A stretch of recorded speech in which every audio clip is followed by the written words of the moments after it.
दोस्तों, महामंडलेश्वर बनने की पूरी प्रक्रिया क्या है? ममता कुलकर्णी कैसे बन गई ममतानंद गिरी?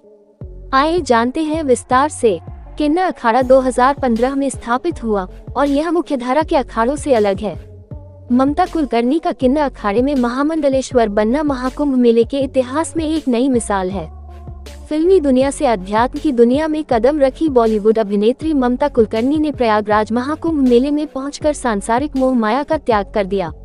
उन्होंने शुक्रवार को किन्नर अखाड़े में संन्यास ग्रहण कर लिया और संत बन गईं। किन्नर अखाड़े ने उन्हें महामंडलेश्वर की पदवी दे दी। फिल्मी दुनिया से अध्यात्म की दुनिया में कदम रखी बॉलीवुड अभिनेत्री ममता कुलकर्णी ने प्रयागराज महाकुंभ मेले में पहुंचकर सांसारिक मोह माया का त्याग कर दिया। उन्होंने शुक्रवार को किन्नर अखाड़े में संन्यास ग्रहण कर लिया और संत बन गईं। किन्नर अखाड़े ने उन्हें महामंडलेश्वर की पदवी दे दी। आमतौर पर महामंडलेश्वर बनने की प्रक्रिया अखाड़ों में कठिन मानी जाती है। व्यक्ति को पहले दीक्षा लेनी होती है और कठोर तपस्या के बाद ये पद मिलता है। लेकिन किन्नर अखाड़ा, जो सनातन धर्म के 13 प्रमुख अखाड़ों से अलग है, अपने अलग नियमों के लिए जाना जाता है। यहाँ संन्यास लेने और पदवी पाने की प्रक्रिया थोड़ी सरल है। इस घटना ने महाकुंभ में मौजूद श्रद्धालुओं के साथ पूरे देश का ध्यान अपनी ओर आकर्षित किया। यही वजह है कि भारतीय संस्कृति और अध्यात्म का केंद्र महाकुंभ मेला इस बार एक अलग ही कारण से चर्चा में है। ममता कैसे बनी महामंडलेश्वर? किन्नर अखाड़े की ओर से महामंडलेश्वर की पदवी देने की घोषणा होने के बाद ममता कुलकर्णी ने गंगा, यमुना और सरस्वती की त्रिवेणी संगम में स्नान कर अपना पिंडदान किया। इसके बाद उन्होंने भगवा वस्त्र धारण किए और वैदिक मंत्रोच्चारण के बीच उनको दूध से स्नान कराया गया। इस दौरान उनकी आंखों में आंसू थे, मानो अपने पुराने जीवन को हमेशा के लिए विदा कर रही हूँ। अब ममता कुलकर्णी का नया नाम श्री माई ममतानंद गिरी है।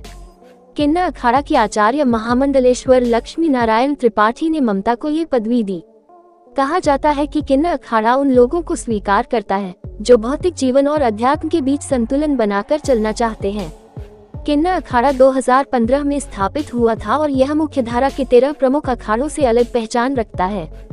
यह अखाड़ा अपनी खासियत के लिए जाना जाता है क्योंकि यहाँ भौतिक जीवन और आध्यात्मिक जीवन को एक साथ जीने की अनुमति है। इसका मुख्य आश्रम उज्जैन में है। इस अखाड़े का मुख्य उद्देश्य पर्यावरण संरक्षण, गोरक्षा, कन्या भ्रूण हत्या का विरोध और बाल विवाह रोकने जैसे सामाजिक कार्यों को बढ़ावा देना है। किन्नर अखाड़ा अपने नियमों और परंपराओं में लचीलापन रखता है, जिससे यह अखाड़ा उन लोगों के लिए आकर्षण का केंद्र बनता है जो पारंपरिक अखाड़ों की कठोर साधना और तपस्या का पालन नहीं कर सकते। किन्नर अखाड़े के पहले महामंडलेश्वर लक्ष्मी नारायण त्रिपाठी को बनाया गया था। महाराष्ट्र के ठाणे में एक ब्राह्मण परिवार में जन्मी लक्ष्मी ने मिठीबाई कॉलेज से आर्ट्स में स्नातक किया और भरतनाट्यम में पोस्ट ग्रेजुएशन भी किया।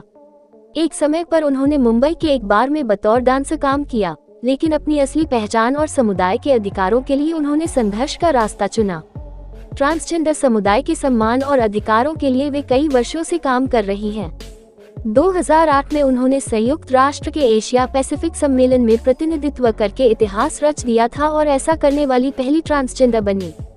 लक्ष्मी नारायण त्रिपाठी ने बिग बॉस और सच का सामना जैसे लोकप्रिय टीवी रियलिटी शो में भी भाग लिया था और अपनी पहचान को और मजबूत किया। इसके अलावा वे अस्तित्व नाम का एक एनजीओ चलाती हैं, जो ट्रांसजेंडरों के अधिकारों के लिए काम करता है।